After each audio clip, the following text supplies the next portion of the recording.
खूप जणांना हा प्रश्न पडलेला असतो की व्यवस्थित आहार घेऊनही म्हणजे सर्व भाज्या फळं हे खाऊनही न्यूट्रिशनल डेफिशियन्सीज म्हणजे काही पोषक तत्वांची कमतरता का होते. तर ह्यामागे 3 प्रमुख कारण आहेत. पहिलं आहे अँटी न्यूट्रिएंट्स, म्हणजे आपल्या अन्नामध्येच काही अँटी न्यूट्रिएंट्स आहेत म्हणजे जे पोषक तत्वांना आपल्या शरीरामध्ये अब्झॉर्ब होऊन देत नाही. आणि हे अँटी न्यूट्रिएंट्स म्हणजे oxalate, फायटिक acid, tannin, gluten, lectin आणि हे जे काही अँटी न्यूट्रिएंट्स आहेत ते आपल्या रेग्युलर अन्नामध्येच अवेलेबल असतात.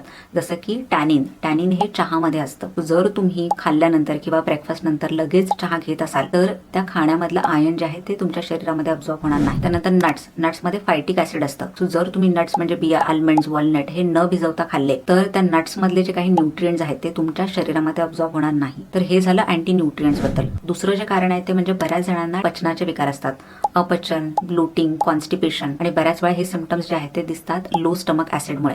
सो स्टमक ऍसिड हे अन्न पचवण्यासाठी आणि मग अन्नातलं जे काही न्यूट्रिएंट्स आहेत ते अब्झॉर्ब करण्यासाठी खूप गरजेचं असतं. जर तुम्हाला पचनाचे काही विकार असतील तर अन्नामधले बरेच पोषक तत्व आहे ते तुमच्या शरीरामध्ये अब्झॉर्ब होणार नाही. त्यानंतर तिसरं जे कारण आहे ते म्हणजे पुअर सॉइल, म्हणजे जमिनीमधलेच न्यूट्रिएंट्स आहेत ते नाहीसे झालेले आहेत. ज्या काही भाज्या फळं आपण खातो जमिनीमधलं न्यूट्रिएंट्स पोषक तत्व हे भाज्यांमध्ये किंवा फळांमध्ये जातात आणि मग जेव्हा पण आपण ह्या भाज्या किंवा फळं खातो त्यातली जी पोषक तत्व आहेत ते आपल्या शरीराला मिळतात. पण सतत एका मातीमध्येच पिकं घेऊन किंवा खूप सारे इनऑर्गॅनिक फर्टिलायझर, पेस्टिसाइड्स ह्यांचा वापर केला जातो आणि म्हणूनच जमिनीतलं जे काही पोषक तत्व आहे ती नाहीशी होत चाललेली आहेत. आणि ह्या सगळ्या कारणांमुळे आपल्याला पोषक तत्वांची सुद्धा कमतरता होत आहे. तर आपल्या शरीरामध्ये पोषक तत्वांची कमतरता भरून काढण्यासाठी आपण काय केलं पाहिजे या संदर्भातील माहिती मी कॅप्शनमध्ये लिहिली आहे.